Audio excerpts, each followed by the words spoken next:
인천 성산교회를 섬기고 있는 김정자 권사입니다.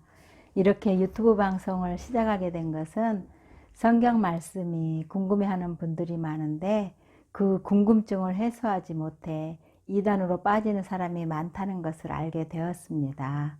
사도 바울과 같이 복음을 전하는 전도자의 사명을 감당하고자 개설을 하게 되었습니다. 그동안 목사님께서 주셨던 하나님의 말씀과 주일에 주신 말씀을 토대로 목장 예배 형식으로 여러분들과 은혜의 교제를 나누고자 합니다. 저는 목회자도 아니고 전도사도 아닌 평신도이기 때문에 표현에 다소 서투를 수도 있으니 이 점 이해해 주시기 바랍니다. 성경을 알고 믿는 것과 모르고 믿는 것은 엄청난 차이가 있습니다. 말씀을 통하여 하나님의 사랑의 깊이를 알아가시기 바랍니다. 우리 인생 가운데 해결해야 될 근본 문제가 있습니다. 일생을 살아오면서 우리가 지었던 죄 문제를 해결해야 한다는 점입니다. 죄의 싹은 사망인데 물질, 권세, 지식, 내가 원하는 거 다 가졌는데 죽는다면 무슨 소용이 있겠습니까? 사람이 온 천하를 얻고도 제 목숨을 잃으면 무엇이 유익하겠느냐라고 말씀합니다. 그러므로 우리가 이 세상 떠나기 전 시급하게 해결해야 될 죄 문제를 해결받고 구원받아서 하나님의 자녀의 확신을 가지고 천국에 가야 합니다. 하나님께서 창조해 주신 인간은 에덴이라고 하는 기쁨의 동산에서 살도록 지음을 받았으나 우리 인간이 하나님을 거역하는 데서 하나님을 떠나게 되고 원죄를 짓게 된 것입니다. 그래서 사람은 태어남과 동시에 원죄를 가지고 태어납니다. 시편 51편 5절에 내가 죄악 중에 출생하였으며 모친이 죄 중에 나를 잉태하였나이다 라고 기록되어 있어요. 사람이 한 번 죽는 것은 정하신 것이요 그 후에는 심판이 있으리니 라고 말씀하십니다. 사람이 죄를 지으면 양심의 가책을 받아 착하게 살고 종교를 만들고 좋은 곳에 가려고 노력을 합니다. 그러나 성경에는 예수 그리스도로 말미암지 않고는 아버지께 올 자가 없느니라 하십니다. 우리 인생은 두 길을 향해 가고 있는데 나는 어느 길로 가고 있는지요? 천국에서 영원히 행복하게 살 길인지 지옥에서 고통 가운데 살 길인지 방향 설정이 분명히 해야 되지 않을까요? 고린도 후서 13장 5절에 너희가 믿음에 있는가? 너희 자신을 시험하고 너희 자신을 확증하라. 예수 그리스도께서 너희 안에 계신 줄을 너희가 스스로 알지 못하느냐? 그렇지 않으면 너희가 버리운 자니라 라고 말씀하고 있습니다. 시험하라고 하신 이유는 여러 가지 믿음이 있기 때문이에요. 이론적인 믿음, 감정적인 믿음, 생명력 있는 믿음이 있는데 생명력 있는 믿음은 복음을 듣고 성령의 인을 쳐서 하나님의 말씀들이 믿어져 흔들리지 않는 믿음입니다.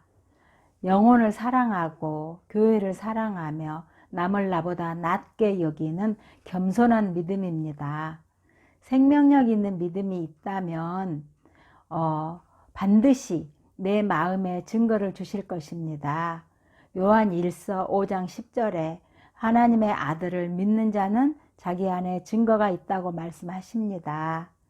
대한민국에 살면 신분증이 있어야 살 수 있잖아요. 신분증이 없다면 불법 체류자인 거죠. 또 운전을 하려면 운전면허증이 있어야 하듯이 예수님을 믿으면 증거가 있어야 합니다. 5장 11절에 증거는 이것이니 하나님이 우리에게 영생을 주신 것과 영생을 우리에게 주신 것이 증거입니다. 13절에 내가 하나님의 아들을 믿는 너희에게 이것을 쓴 것은 너희로 하여금 너희에게 영생이 있음을 알게 하려 함이니라. 이렇게 문서화로 해 놓으신 것은 영생이 있음을 알게 하려 함입니다.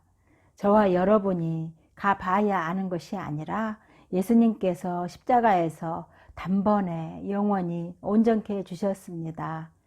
천국을 보장해 주셨으니 이 사실을 믿고 구원의 확신 가운데 기쁨으로 사시기 바랍니다. 요한복음 5장 24절에 내가 진실로 진실로 내게 이르노니 내 말을 듣고 또 나 보내신 이를 믿는 자는 영생을 얻었고 심판에 이르지 아니하나니 사망에서 생명으로 옮겼느니라. 옮길 것이 아니고 이미 미래 완료형으로 옮겨놨습니다. 구원의 확신을 갖지 못한 이유는 죄성이 있는 나를 봐서 그렇습니다. 내가 선한 행위를 하여야 구원을 얻어지는 줄 아는데 구원의 주체가 내가 되어서는 안 됩니다. 자범죄 때문에 지옥에 가는 것이 아니고 원죄 때문에 가는 것입니다. 오늘까지 지은 죄가 과거의 죄인데요. 로마서 3장 25절에 이 예수를 하나님이 그의 피로 인하여 믿음으로 말미암는 화목 제물로 세우셨으니 이는 하나님께서 길이 참으시는 중에 전에 지은 죄를 간과하심으로 자기의 의로우심을 나타내려 하심이라 하셨습니다. 여기에서 전에 지은 죄는 과거의 죄이고요.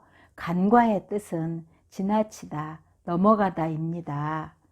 예수님께서 하나님과 우리를 화목시키시려고 제물이 되어 주셨어요. 십자가에서 나의 죄의 대가를 지불하셨기 때문에 죄인이라 정죄하지 않으시고 간과하심을 받았습니다. 히브리서 10장 7절에는 다시는 너의 죄를 기억지 아니하리라 말씀하고 계십니다. 그 이유는 요한복음 3장 16절에 우리를 사랑해서 기억지 않으십니다. 이사야 44장 22절에 내가 내 허물을 빽빽한 구름에 사라짐같이 내 죄를 안개에 사라짐같이 도말하였으니 너는 내게로 돌아오라. 내가 너를 구속하였음이니라. 여기에서 내 허물은 원죄이고 내 죄는 자범죄인데 원죄와 자범죄를 보이지 않도록 도말 페인트로 칠해서 죄가 보이지 않게 덮어주셨습니다. 시편 103편 12절에는 우리의 죄를 기억지 않으시고 동이 서에서 먼 것 같이 우리 죄를 멀리 깊은 바다에 던지셨습니다. 믿으시기 바래요. 죄에 눌려 자유함이 없이 살아가고 있다면 하나님의 사랑 고백을 받으시고 누리며 사시기 바랍니다. 자비롭고 은혜롭고 노하기를 더디하신 하나님은 사랑이 많으셔서 구원받은 자녀들에게 좋은 것 주시기를 좋아하세요. 하나님은 구원받은 자녀가 이 땅에서 행복하게 살기를 바라십니다. 하나님의 특별한 사랑을 받고 있는 저와 여러분들은 보배롭고 존귀한 하나님의 자녀입니다.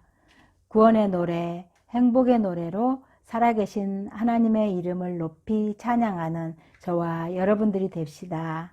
감사합니다.